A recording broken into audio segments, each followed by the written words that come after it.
আসসালামু আলাইকুম। আশা করি সবাই ভালো আছেন।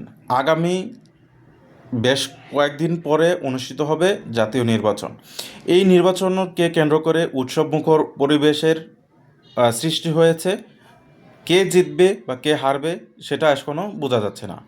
একটা ধ্রুমজালের তৈরি হয়েছে। কোনোভাবে মনে হয় যে এইবার হয়তো জামাত ইসলাম জিতে যেতে পারে, আবার কোনোভাবে মনে হয় না তারা জিততে পারবে না। আগের যে বিএনপি রয়েছে তারাই কিন্তু জিতে যেতে পারে।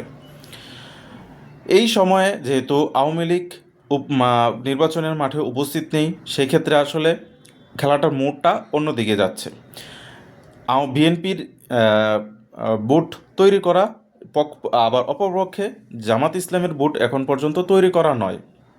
এবং এই বছর কিন্তু দেশের বাহির থেকে নির্বাচনের ভোট দেওয়ার পদ্ধতি রয়েছে, যেটার মাধ্যমে কিন্তু জামাত ইসলাম বেশ বিএনপি থেকে অনেকাংশে সম্ভবত এগিয়ে রয়েছে। আমরা যে সোশ্যাল মিডিয়ার মাধ্যমে আমরা দেখতে পারি।